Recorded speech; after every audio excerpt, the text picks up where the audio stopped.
ታውቃላችሁ፣ ብዙዎች ልባቸው በጭንቀት ሆኖ ወደ እኔ ይመጣሉ። በመንፈስ መመራት እፈልጋለሁ፣ ያንን ድምጽ መስማት እፈልጋለሁ። ነገር ግን በመፈለጋቸው መካከል ለብዙ ድምጾች በር ከፍተዋል እና በመጨረሻ ደንግጠው ያልተረጋጉ የፈሩ ሆነው ይቀራሉ። እኔም ወደ እነዚያ የተጨነቁ አይኖች ተመልክቼ ይህን ከሁሉ የሚያስደንቅ እውነት እነግራቸዋለሁ። እግዚአብሔር የውዥንብር ደራሲ አይደለም፣ በፍጹም። ነገር ግን ሌላ አለ፣ እውነትን የሚያመሳስል ሐሰተኛ፣ በማታለልና በውዥንብር ብቻ የሚሰራ ጠላት። የእውነተኛውን እንቅስቃሴ አጥንቷል። እናም የመንፈስ ቅዱስን ረጋ ያለ ግፊት የምንናፍቅበት የተቀደሰ ቦታ ምትክ ይዞ ገባ። በጣም ብልህ ከሆኑት መደበቂያዎቹ አንዱ እንደ ግልጽነት መንፈስ እየሸፈነ ይመጣል፣ ግን ትርምስ ብቻ ያመጣል። ይህ ምን እንደሚመስል ላሳየ። እየጸለይክ ታውቃለህ? መንገድህን ለማግኘት እየሞከርክ ነበር እና በድንገት አንድ ሐሳብ በእንደዚህ አይነት ኃይል ይመታሃል። ትዕዛዝ አጣዳፊና ፍጹም የሚመስል ነው። ሁሉንም ነገር አሁን ሽጥ፣ ከዚህ ሰው አሁን ተለይ፣ ይህን ቃል አሁን ካልተናገርክ ሁሉም ይዘጋል። ይህ ሐሳብ እንደ እኩለ ሌሊት በእብድነት እንደሚመጣ ጎረቤት የአእምሮህን በር ይመታል። መንፈሳዊ ይመስላል። እኛም የኃይሉን ግፊት ከቅድስና ጋር ቀላቅለን እንሳሳታለን። እግዚአብሔር መሆን አለበት እንላለን። ነገር ግን ጠላት በኃይል መጫን ላይ ባለሙያ ነው። እሱ ይጮሃል፣ ይገፋል፣ ውዥንብርን ይፈጥራል፣ አርቲፊሻል ድንገተኛ አደጋዎችን ይፈጥራል። ያፈጥናሃል እና በዚያ መሮጥ ውስጥ ሰላም የለም። በሆዱ ውስጥ የሚሰማው ግርግር፣ በደረት ውስጥ ያለው መወጠር ብቻ ነው። ለአንድ ሰከንድ ብታመነታ ሁሉም ነገር ይጠፋል የሚል ፍርሃት። ግን ያ የአጽናኙ አሻራ አይደለም።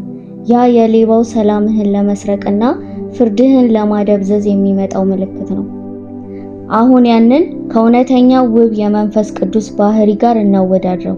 እውነተኛው መንፈስ ቅዱስ አቅጣጫ ሲናገር ሙሉ በሙሉ የተለየ ባህሪ ይዞ ይመጣል። ከባድ ቃል ሊናገር ይችላል፣ ወደ አስቸጋሪ ቦታ ሊመራ ይችላል። ነገር ግን በችግር ጊዜም ቢሆን መሰረታዊ የሆነ የማይናወጥ ሰላም አለ። ሁሉም ነገር ቀላል ነው የሚለው የዓለም ሰላም አይደለም። ማስተዋልን ሁሉ የሚያልፍ የእግዚአብሔር ሰላም ነው፣ ልብህንና የአእምሮህን የሚጠብቅ። በውስጣዊ ማንነት ዙሪያ ጠባቂ ያስቀምጥልሃል። አቅጣጫው እንደ ደውል ግልጽ ሊሆን ይችላል እና ከፍተኛ እምነት ሊጠይቅ ይችላል፣ ግን ከድንጋጤ መንፈስ ጋር አይመጣም። በመንፈስ ውስጥ ጥልቅ የሆነ አዎ የሚል ስሜት ይዞ ይመጣል። እየተንቀጠቀጥክም ቢሆን በጠንካራ ድንጋይ ላይ እንዳለ ታውቃለህ። ሐሰተኛው ደመና ያመጣል፣ እውነተኛው ግን ብርሃንን ያመጣል።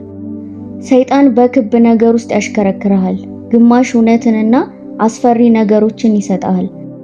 በአውሎ ንፋስ ውስጥ ካርታ ለማንበብ እየሞከርክ ነው። መንፈስ ቅዱስ ግን ብርሃኑን ያበራል፣ የሚቀጥለውን እርምጃ ያበራል እና ከዚያ በኋላ ያንን እርምጃ በመታዘዝ ስትወስድ ያለውን ያበራል። የእምነት ጉዞ ነው፣ ወደ ጭጋግ ውስጥ በፍርሃት መዝለል አይደለም። አንዳንዶቻችሁ እንዲህ ነገር አስተውላችኋል። ያ ግን የሚመታ የሚያስጨንቅ እግዚአብሔር መሆኑን አስባችሁት ነበር። ነገር ግን ያ የጠላት ግብ ነበር፣ እንድትፈሩ ማድረግ፣ ሙሉ በሙሉ ማዳመጥ እንዳትችሉ ነው። ግን የእውነተኛው እረኛ ድምጽ እንደዚህ አይደለም። ልዩነቱን መለየት አለብህ። ያ ትርምስ በፍርሃት የተሞላ ሐሳብ ሲመጣ ማቆም ትችላለህ። እናም ይህንን የግራ መጋባት መንፈስ እምቢ ይላለው ትላለህ። መንፈስ ቅዱስ በግልጽነትና በሰላም ይመራኛል ማለት ትችላለህ። ከዚያም ጌታን ትጠብቃለህ። እናም በዚያ መጠበቅ እውነተኛውን ድምጽ በጩኸት ሳይሆን በለስላሳ ድምጽ ይመጣል። መግፋት አይደለም፣ ነገር ግን ለመሳብ ነው። አስፈሪ ጉዞ ካርታ ሳይሆን ለቀጣዩ ታዛዥ የእግር ጉዞ መብራት ይዞ ይመጣል። ስለዚህ የጠላት ጫጫታ ማስመሰል የእውነተኛውን አጽናኝህን ድምጽ ይወስደዋል። የእግዚአብሔር መንፈስ በእብደት አይመራህም፣ በጸጥታ ውሃ አጠገብ ይመራሃል። አንዳንዶቻችሁ ለእጅግ ረጅም ጊዜ የተሸከማችሁት ነገር አለ። እንደ መንፈሳዊ ልብሳችሁ እንኳን መስሏችኋል። ከሱ ጋር ትነሳላችሁ፣ ትጸልያላችሁ እና ወደ መሰዊያው ትመጣላችሁ። ከጀርባችሁ ጋር እንደማይለይ ጥላ ተጣብቆ ያለ ደጋግሞ የሚናገር ድምጽ ክብደት አለው። በቂ አይደለህም፣ በፍጹም አትበቃም፣ ያደረግከውን ተመልከት። ያሰብከውን ተመልከት። እግዚአብሔር በአንተ በጣም አዝኗል። ይሄ ድምጽ በውስጠኛው ክፍል ውስጥ ይናገራል። ይህን የመንፈስ ቅዱስን የሚያደቅ ሸክም ብለን ጠርተነዋል። እናም ስነግርህ እርሱ አይደለም ያ የወንድሞች ከሳሽ የሰባኪ ልብስ ለብሶ የእውነት መንፈስ መስሎ የሚቀርብ ግን ውሸታም ነው። ስለ ማንነትህ በሚያሳፍርና በሚያሳፍር መግለጫዎች ይናገራል። አንተ ውድቀት ነህ፣ የማትወደድ ነህ። በጥፋተኝነት ስሜት እስክትቀበር ድረስ መውጫ መንገድ የሌለው ኃጢአትህን ያመለክታል። ወደ ውድቀትህ ጭቃ ብቻ ይጠቁምሃል። ወደፊት የሚመራ መንገድ አያቀርብም። መፍትሄ የለም፣ ተስፋ የለም። ያለማቆም የሚደግምልህ የድካምህ ምስል ብቻ ነው። በውድቀትህ ውስጥ ብቻህን ይለይሃል። እንደ አንተ ያለ የተቸገረ ሰው እንደሌለ ይሰማሃል። ስለዚህ ይህን ክፉ ነገር ከእግዚአብሔርና ከሌሎች ሰዎች መደበቅ እንዳለብህ ያሳምንሃል። ይሄ ድምጽ ከብርሃን ያርቃል። ለብርሃኑ ብቻ እጅግ ክፉ ነህ ብሎ በጨለማ ውስጥ እንድትሸሸግ ያስገድድሃል። ይሄ የፍርድ መንፈስ ነው እና የሚያፈራው ነገር ሞት ብቻ ነው። የደስታ ሞት፣ የሰላም ሞት፣ የግንኙነት ሞት። አሁን ግን ወደ ውብ ከአስፈሪ ነፃ የሚያወጣው የመንፈስ ቅዱስ እውነተኛ እምነት ብርሃን ውስጥ እንምጣ። እግዚአብሔር ይመስገን ያለሱ በኃጢአታችን እንጠፋ ነበር። በሐሰት ማጽናናት እስከ ገሃነም ድረስ እንመራ ነበር። ነገር ግን የእርሱ እምነት ፍጹም የተለየ ተፈጥሮ አለው። እርሱ ልክ እንደ ቀዶ ጥገና ያለ ነው። የሚመታ አይደለም። አንተ ክፉ ሰው ነህ አይልህም። ነገር ግን በአስደናቂ ግልጽነት ይናገራል። ልዩነቱን ታያለህ። አንዱ ማንነትህን ይዋጋል፣ መንፈስ ቅዱስ ግን የታላቅ ሐኪም ጥበብ አለው። እርሱ ይፈውሳል፣ አያበላሽም። የታመመውን በሽተኛ አይመታም። ኢንፌክሽኑን በትክክል ፈልጎ ያገኝና መድኃኒት ያደርግበታል። እና መድኃኒቱም ሁልጊዜም ኢየሱስ ክርስቶስ ነው።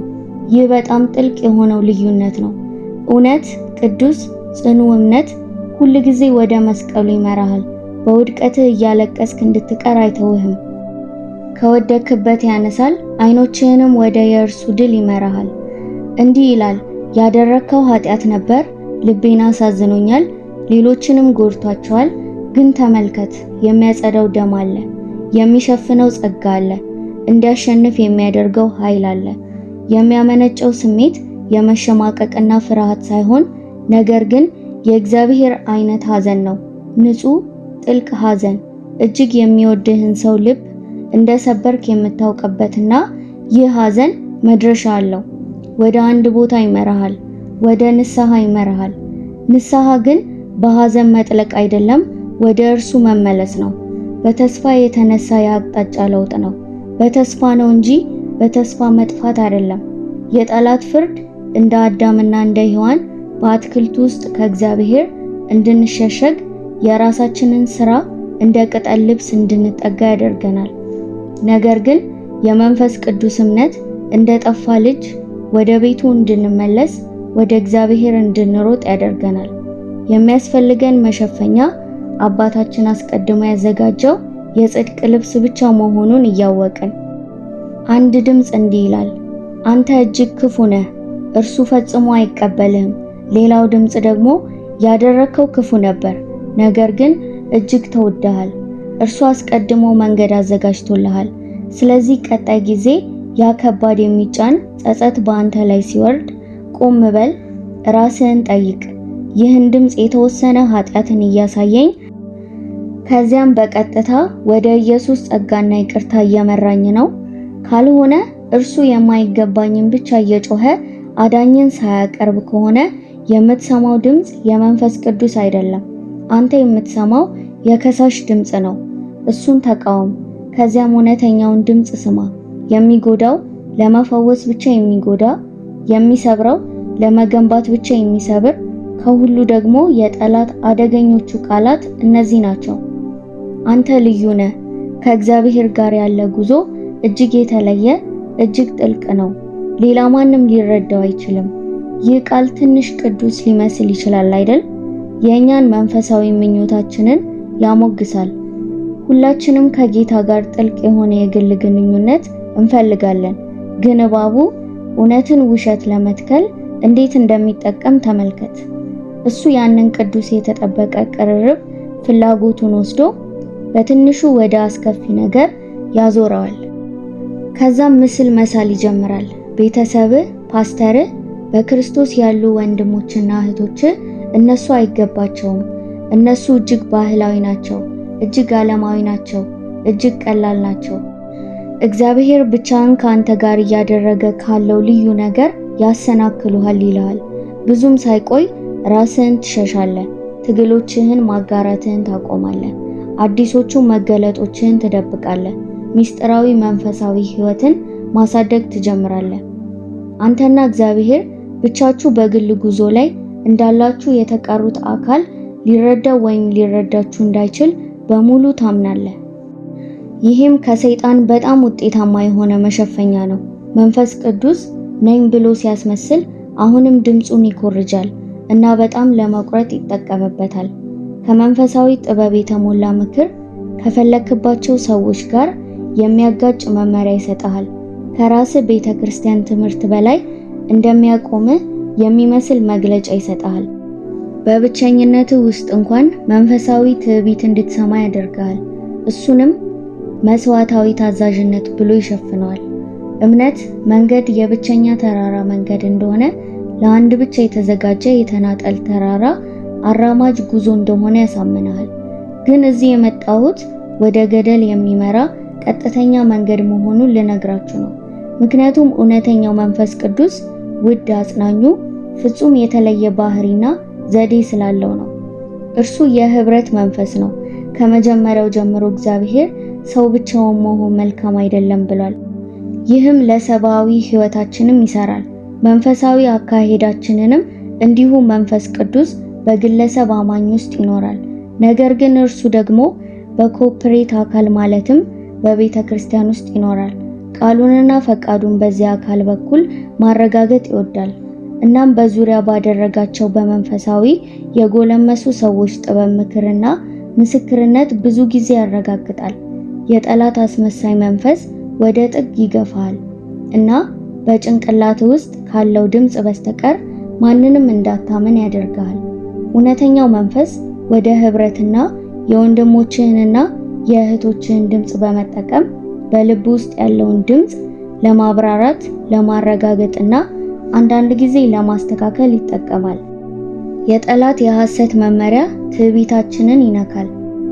ማንም ያልደፈረውን ነገር እኛ እንደምንደፍር መንፈሳዊ ጀግኖች እንደሆነን ያሳስበናል።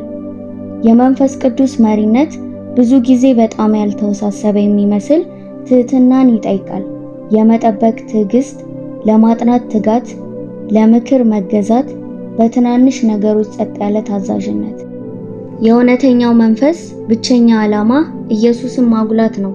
አሁን በጣም የደከማችሁ ለእናንተ መናገር እፈልጋለሁ። እየሮጣችሁ ነው፣ እየተጋደላችሁ ነው እና ይህ የመንፈስ መመሪያ ነው ብላችሁ እየገፋችሁ ነው። ነገር ግን ደስታ የለም፣ ሰላም የለም። አንድ ከባድ ሰንሰለት በእግራችሁ ዙሪያ የታሰረ ስሜት ነው። ሁልጊዜ ማድረግ አለብህ የሚል ጫና፣ ራሳችሁን ማረጋገጥ፣ ራሳችሁን ማሳየት፣ መለካት እንዳለባችሁ ያሳሰባችሁ። ጸሎት ግዴታ እንደሆነ ይሰማሃል። በበቂ ያልሆነ ደመና ስር ትኖራለህ። እናም ይህ መሸከም ያለብህ መስቀል ነው ብለህ ታስባለህ። ይህም የመጨረሻውና ከባዱ ሐሰት ነው። ሰይጣን ራሱን እንደ ቅድስና መንፈስ በማስመሰል ነገር ግን የባርነት መንፈስ ብቻ ይዞ ይመጣል። የወንጌል ክብራማ ነፃነትን ወደ ከባድ ደስታ የሌለው ግዴታ የተሞላ ጭነት ይቀይረዋል። እናም ይሄ የመስቀሉ አይደለም፣ ይሄ የነፃነት አይደለም፣ የእረኛው ድምጽ አይደለም፣ የተግባር አስገዳጅ የባሪያ ጌታ ድምጽ ነው። የበለጠ ጸልይ፣ የበለጠ ጹም፣ የበለጠ ስጥ፣ የበለጠ ስራ አድርግ፣ ካልሆነ ከእግዚአብሔር ፍቅር ትወጣለህ ይላል። ከሚወደው አባት ጋር ያለውን ግንኙነት ወደ የፍርሃት ይቀይራል። እንደ መንፈሳዊ ዕዳና ትርፍ ሂሳብ። ትቆም እንደማትችል ያስፈራሃል። ትንሽ እንኳን ትተነፍስ እንደማትችል፣ አንድ እረፍት እንደምትወስድ፣ ሁሉም ነገር እንደሚፈርስ ያሳምናል። በኃጢአት ወይም በፍርሃት የሚመጣ ህመም ነው። ራስህ ሳትፈልገው እንኳን ወደ እንቅስቃሴ የሚገፋ። በዚህ ውስጥ ሰላም የለም። ያለው ግን ትዕዛዝ፣ ግፊት፣ የማያቆም መሮጥ ነው። መንፈሳችሁን የሚያደርግ ነፍሳችሁን የሚያሳቅቅ ቀንበር ነው። ነገር ግን የክርስቶስ ቀንበር አይደለም። የባርነት ሸክም በሃይማኖታዊ ልብስ የተሸፈነ። አሁን ባለህበት ቦታ ቁም። ያንን ሸክም አውርድ። ከእርሱ የመጣ አይደለም። በፍጹም አትበቃም የሚል ድምፅ፣ ነፃ የተሰጠውን ለማግኘት መስራት አለብህ የሚል ድምፅ፣ የማይተውን ፍቅር ለመጠበቅ መታገል አለብህ የሚል ድምፅ። ይሄ የሐሰት ድምፅ ነው። ተቃውመው። ከእንግዲህ እውነተኛውን ድምፅ ስማ። እርሱ እረፍት ይሰጣል። ይህ የመድኃኒት ድምፅ ነው። ክርስቶስ ነፃ አድርጎ ስላወጣህ በዚህ ነፃነት ተመላለስ። ይህ ነው የእውነተኛው መንፈሱ ምልክት። ይህ የእረፍት ስንፍና አይደለም፣ ነፃነት ነው። ግፊት አይደለም፣ ፍቅር ነው።